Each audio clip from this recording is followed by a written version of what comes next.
Welcome to Huddle Up. We are back with another episode, and our special guest today is Coach Drew Gallardy, former player and coach now. And with me, as always, Rob Clock, holding down the fort. And tonight, our sponsor, we're really, all our sponsors have been great, and we're still reaching out, talking about all of them. Tonight, John DeHodway and his company, located out in California. And they were a big sponsor this past year for the spring game and everything we do RR4L. So, guys, speaking of fundraisers, this past weekend we had the golf outing, and I was unable to play, unfortunately, but you guys were there. So, how'd it go? Yeah, I think we had a great weekend. We finally had some nice weather. The course was in good shape, except it was very wet, sadly, because of the rain a little earlier. So they did have to adjust some tees and all that kind of stuff. But it was great to see some new faces, some new foursomes made it. And yeah, we actually used some of my shots. So it had to be a pretty good day, at least for me. Drew, how'd you guys do? I think we were probably the worst round turned in that day. A guy in my foursome won closest to the pin. It was Oh, legitimately the only birdie we had on the day. nice. So Good for time to us, it have one. was yeah. For us, it was a little bit of a we got whooped. And while I have you both and anybody that's in RR4L paying attention, when I had coach, let me address the group a little bit, and I want to go back to the spring practice that you guys had put together that last weekend.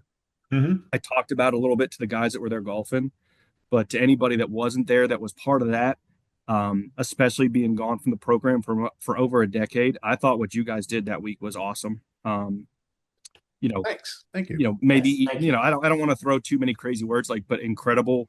And I'm not even talking about the monetary stuff, the gift stuff. What I said to everybody who was playing golf for the weekend is like, whenever I was a player longer than I want to admit at this point, um, alumni would show up, but maybe they'd be the guy that's just trying to hang out with you at Wibs, after homecoming, and you're just like a little thrown off and weirded out by what's going on. So the fact that you guys are not only putting names to faces, telling stories, recruiting guys, making this database deeper and deeper and deeper is awesome. It is really, really cool. And just ending it, I'm pretty disappointed in guys my age because I know they can come out and play golf, and I know they know how to work technology. Anybody that's 40 and below, I guess, there's that, in my opinion, there's no reason why they shouldn't get more and more involved with you guys, get tied into things that you guys are currently doing, but also hear the stuff that went on like you did with our guys in that last practice. I thought that was a great use of time. And I hope that the kids, the roster, understands what you guys were doing during that time too, because like you said, I have two different perspectives. So not even being back for a year, seeing what you guys put on that last practice was really cool. I appreciate that, man. I Awesome. know Yes, thank you. I know being out there, and Rob and I've talked about it, just being out there on the field, hearing getting up close with the guys, and being a part of that whole thing is just it's motivating for us. It is. It's special. And to do it that whole weekend just with your brothers and yeah, Hmm. that's there's nothing like it. Yeah. The thing is, especially with the guys that haven't done it, like the first time they do it, they'll get hooked. You know what I mean? The first time that they come to an event, like the clearing game this year, a lot of guys came back and they just talk about making it an annual thing. Well, it's very, very simple. If you get tied into RR4L, like there's a wide variety of ways you can get tied into Right. coming back, whether it's the golf outing, the alumni game, homecoming, like they Yeah. just need to sign up. Yeah. And I appreciate you saying all of that. And we're trying to do it where, it's not just the old guys either. We're trying to recognize young guys and do stuff with, all groups, 2000s and up. And so, yeah, I appreciate you saying that, Drew. That does mean a lot. And the reality is, we understand everybody's at a different stage in life. Us older guys, we don't have to worry about our kids anymore. Now we're worried about our grandkids and stuff like that. And we get it. Everybody's at a different stage. But the the truth is, financially, we all can do some support at some level. And again, I get it. Some people can give more than other people, but that's really where we're at. We need to give the coaching staff, you guys, some resources to go out and do what you want to do. Yeah.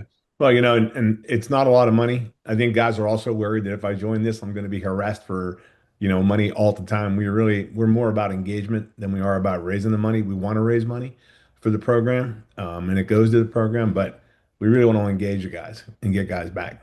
Hey, man, so getting into it a little bit and tell me what got you to ship as a player. Now, what and you played in give me the year again, I 2000. showed up in 2006 and graduated in 2010. So like that group that had all like the NFL guys, like so there's two main reasons that I would tell you that I came to campus. I'm from Altoona originally, and for anybody that knows Mansion Park's a fairly large high school stadium. Oh yeah.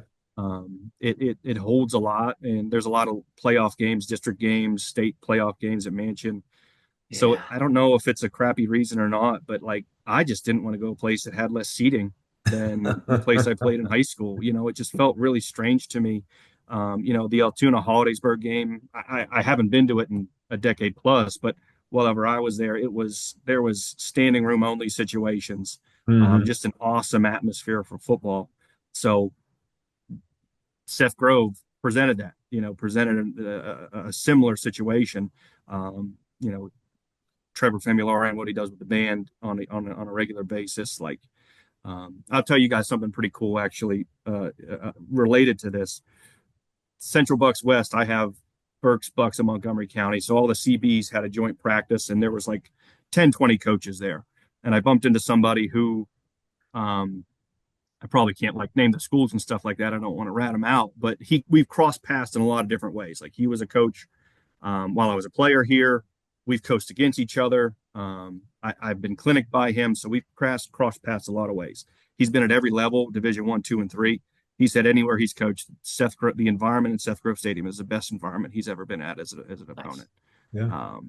And then the other reason would show you kind of the style of student I was, or currently am, I guess. I picked it because of a minor. The fact that Shippensburg had a coaching minor, I Yeah. knew coaching is something that I always wanted to do. So the opportunity to be in a classroom and talk about it in greater detail was really, intriguing to me as a student. So I don't know what that says about me that I picked a place because of a minor as opposed to a major. But yeah, the stands and the major and the coaching minor were two big draws for me. Cool. Drew, who recruited your area when you were in high school? Coach Burkett, Oh, okay, which okay. yeah, so because he's from Huntington, so he kind of has the Center County, Blair County still. And I told him a couple months ago the reason I came to Shippensburg is because I just picked a school that I thought the coach that would be able to beat everybody up, that all my other recruiting coaches. So the toughest coach is where I was going to end up. So I just figured, Nice. Iron Mike Burkett would beat the crap out of everybody else that came into school that fall. So that's why I picked it. That's good. He doesn't really laugh too many times, believe it or not. I don't even think he laughed when I brought that one up. He's All pretty right. So what friendly were on the some of the pod. highlights for you as a Red Raider?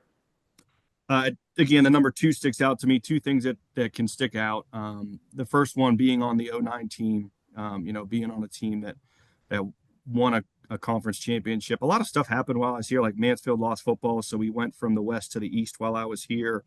I think the state game wasn't back in place when I first showed up and became a thing while I was a player. So, in '09 to have a really successful year, to be part of an awesome bunch of dudes, and win the state game, go in the NCAA playoffs, is there's not too many athletic comparison, achievements that I can rank up with that experience that I had as a player here. And then the other one was the next year, the following year in 2010, being elected a team captain by my teammates. That would probably be my most proud, Very athletic cool. achievement is having a room full of guys elect me to kind of represent them at the start of football games. It was a humbling experience for sure. And, to put some gravy on it, it was also Coach Reese's last team, so the fact that I was one of me and Riley were Coach Reese's last two captains, is something that I really hold in high regard. So those two things definitely stick out during my time. You played for Coach Reese. You played for Mac. There's some great players on this team. Who were some of the guys that were big influences on that team? Players, coaches. Um, the '09 team, it was always really interesting to me because I haven't really been back prior to, being rehired here, and coming back as an employee. But right when Coach Mack had such early success early on with that team that scored all those points with Coach Urisic and Zully and all those guys. Like a handful of those dudes were young, like scout team guys while I was here. But I bring that group up because at that time, there was always a discussion between our group in '09 and that group that they had in 2012. Mhm. And I think kind of the consensus was um, that those guys would probably have an upper hand if we played them. And that's because they probably were more talented than the '09 team. But I hate to break it to you, everybody was probably more talented than the '09 team. We were picked fifth in the division that year. That's amazing. Um, Yeah. so like, again, we had some really good players on that group. Like Mike Harris was an All-American for Right. a reason. Hmm. But like just looking at the running backs we had back then, Kevin Marshall, Kevin Harrod, Rashad McCain, Mike Fournette was a true freshman playing for us that year. Hmm. Those are four just stellar running backs, and um, the whole defense, all 11. Like, I don't know if anybody would watch those guys in '09 play and pick out the all conference guys, but the truth about that group was like strength in numbers, truthfully. Where maybe some of the later on statistic success is there and you can see the guys were doing it.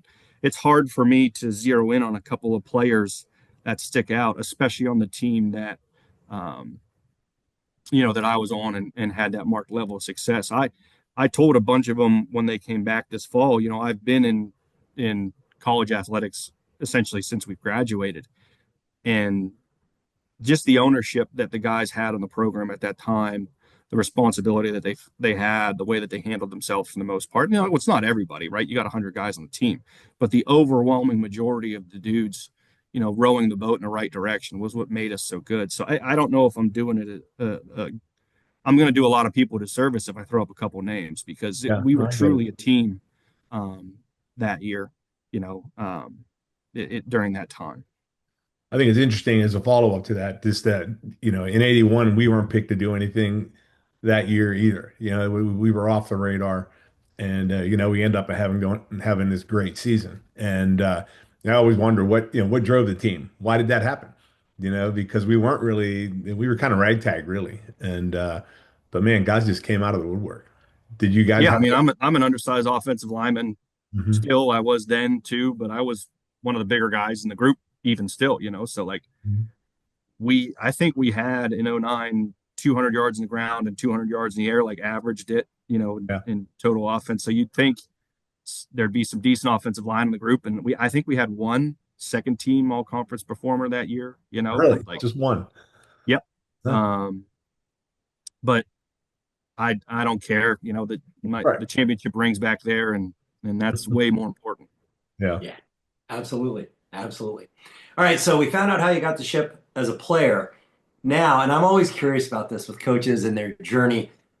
Tell us that. How did you end up back at Ship through your whole coaching experience and this whole journey of where you've ended up and how it all works out? Because I find it really intriguing and interesting for guys that do make the decision to do this. So how did that all play out?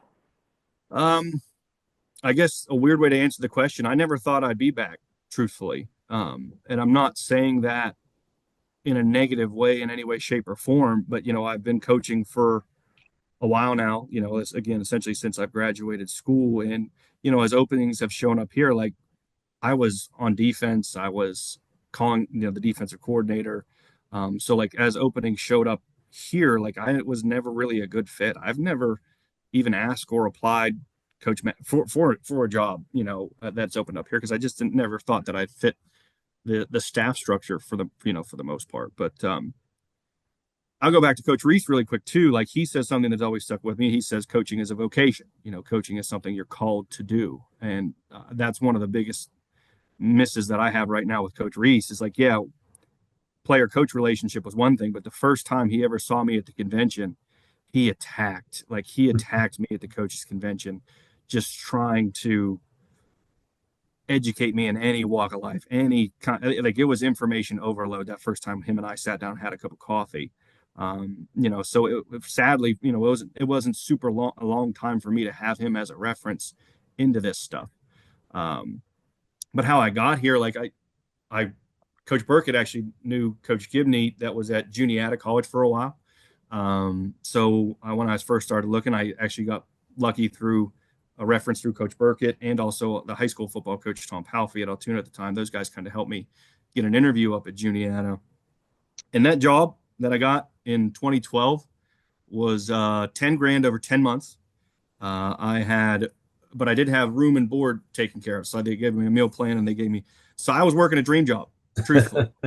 I was working a dream job in that I was coaching football and I didn't have to ask mom to help me pay bills. There was a kind of a sudden change here, a sudden adjustment to the staff very, very late into the summer that I feel for these guys here that, they had to, endure it and go through it because, turnover with coaches, it hurts programs. It hurts programs, no matter like who you replace them with.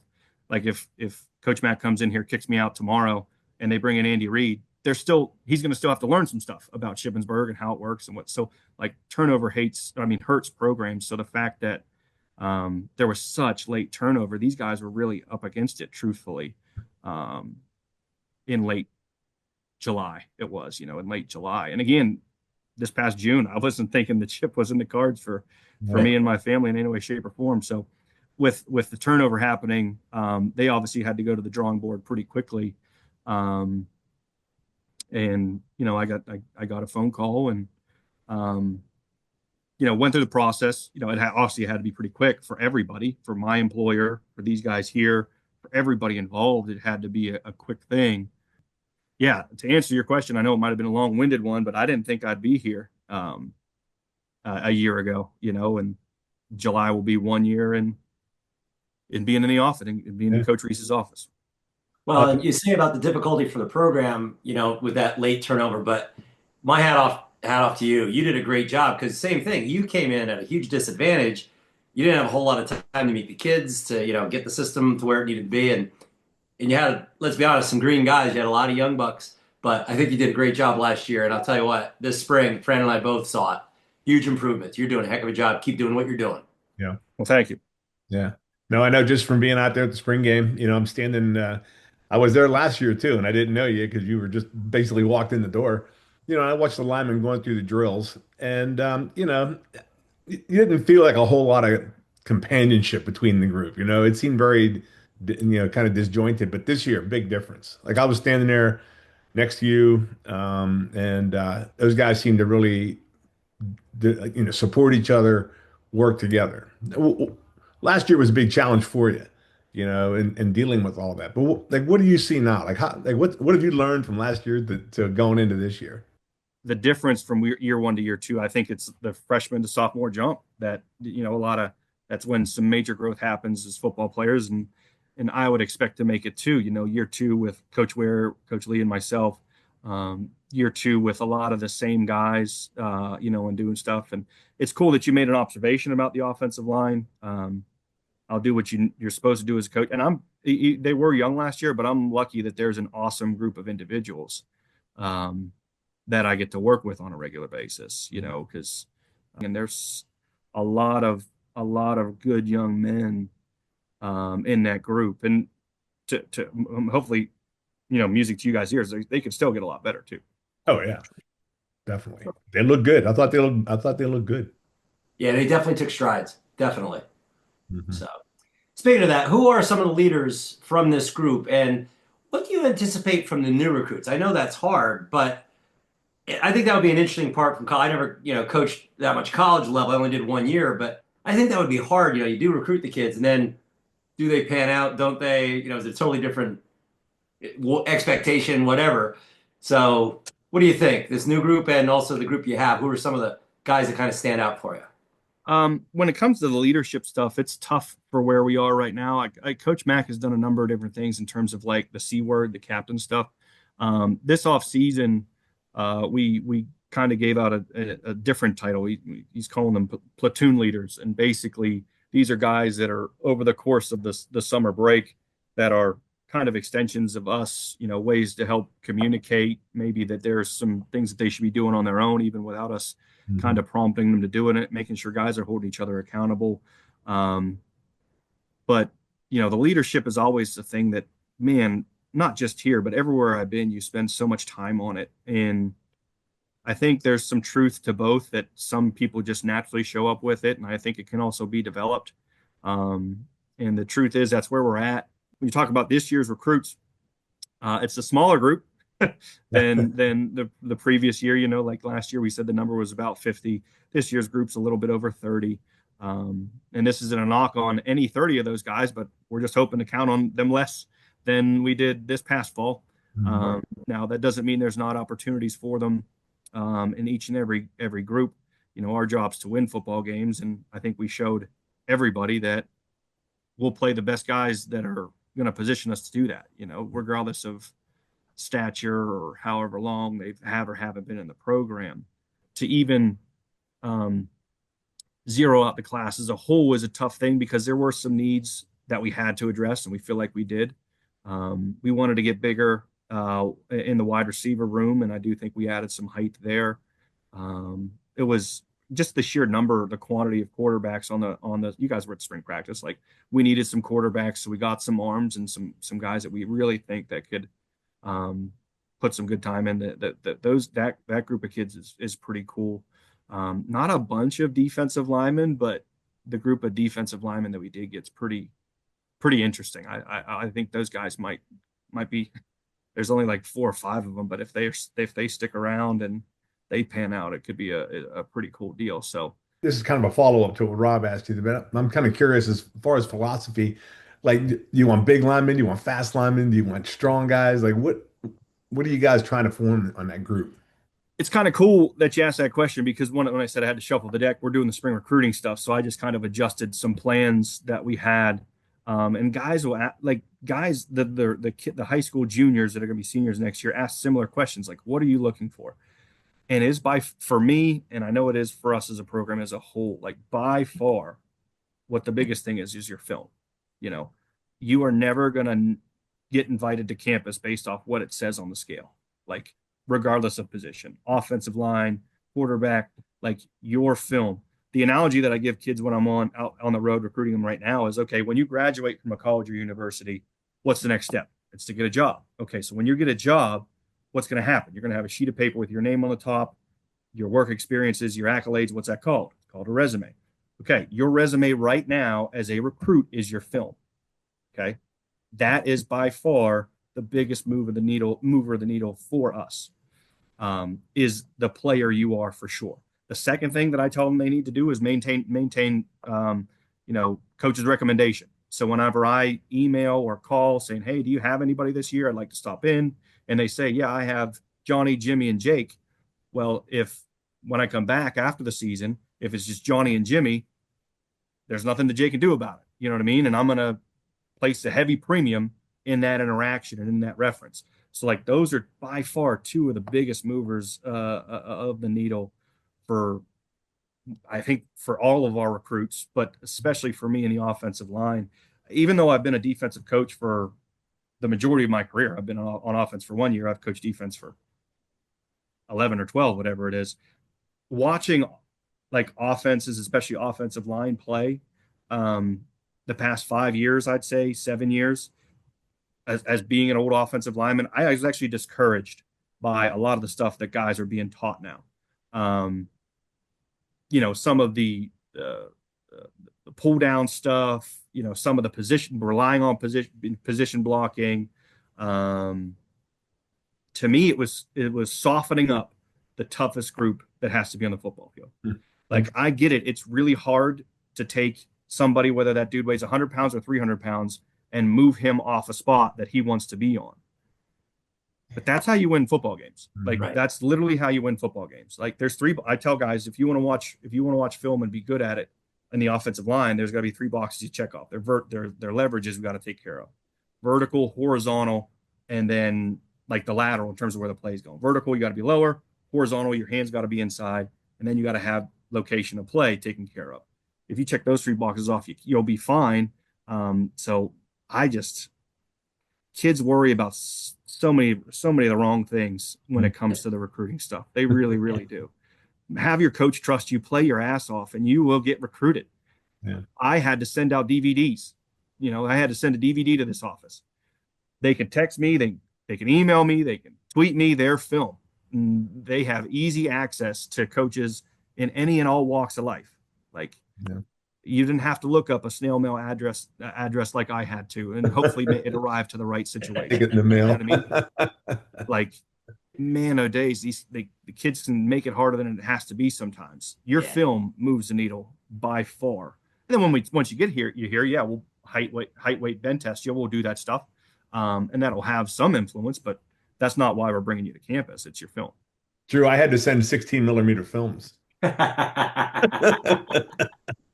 Yeah, had I've seen those before. I've seen those before. Mine was the VHS tape. there you go. It's getting I better. actually I was VHS transitioned into DVDs. So I did have some film on VHS, but not when I was a senior. It was on DVDs. Hey, Drew. So you are now a coach alongside Coach Mack. You played under Coach Reese. You played under Coach Mack because when he was an assistant. Now he's your head coach and you're an assistant alongside of him. What is that like? I love Coach Mack. He's the reason we're doing all this stuff. You know, he's Mhm. he's motivating and he's got me fired up about this. But what's it like to be in there on the sidelines with him?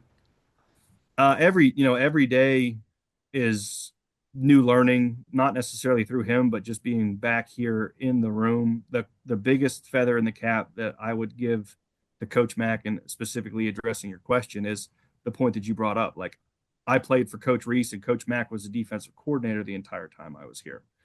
So that's all I really knew Coach Mack was in that role. So now to not only see him in a different one, being in charge of the program, but obviously working closely with him, to see the guy that I knew, who was calling a defense and more position group coach, and the transition that he's made into administrator, and leader of the program, is really cool, because it is like he's himself. You guys know him, right? Like, he's himself. He's gonna say what he needs to say, and get his point across. And he's still the same person for sure. But I believe the coach that's here, the employee that's here, has done such a great job in switching from the role that he had while I was a player to the role that he now has. And that's what makes people successful, right? Like, if you're going to change jobs, if you're going to change responsibilities, you're going to have to evolve. You're going to have to do some new learning. And that's truly what I see after being gone for over a decade, in specific relationship to Coach Mack, is he's still the same guy that was around, with his personality, which is a pretty cool personality in and of itself. Um, so specifically addressing your question, just seeing the development that he's gone from the position coach, defensive coordinator that I know, to now being, the CEO of our football program, one that's very important, is the coolest observation that I've made specifically about him. Since being hired on, it's been really cool. And in addition to Coach Mack, I would bring up something that's pretty important to you guys, and hopefully everybody that's in RR4L, and that is Coach Mack, Coach Burkett, and Coach Lee. Okay, like, Coach Mack was a defensive coordinator while I was here. Coach Lee was my position group coach. I brought up Coach Burkett. He recruited me, and they're all still here. We talked about how turnover hurts football programs. Yeah. So those three guys are huge reasons why, in the past decade, 2 decades, 3 decades, that we've been able to throw punches on a regular basis. What a nice luxury it is for anybody, alumni of the football program, to be able to come back in the past 2 decades, in the past 20 years, and see familiar faces. Yeah, you got to meet some new guys, some jerks like me sometimes that haven't been around. But those three guys, have been, you can't say enough about the time that they've invested. And if you throw Coach Reese in the mix, you add up that service time, it's going to total up over 100 years of service to the university, to the athletic department, and to the football program. Hey, well, Drew, thanks a lot, man. Great job. I had a great time talking to you, and good luck on this season. I'm sure things are going in the right direction. And I think, like I said, you are a great addition to the program. So we're looking forward to seeing what happens this fall. Well, I can't thank you guys again. What you guys do here, I've watched plenty of them. I don't know from start to finish all the time, but I watch them. And again, all the efforts that you guys do, excluding anything in terms of resources, just the time alone that you guys put in, is a really, really cool thing to see, from the sidelines. And I can share with you, like, Sunday morning, whether you're at the game or not, you always check the score. And when you check the score and we have one more point than whoever we're playing, you feel like you were part of it. You feel like you chipped into that Saturday. And when you check on Sunday and we have one less point, it cuts you a little bit. It sets the week off in a different direction for you. I can sympathize with that because I've done it for a decade here.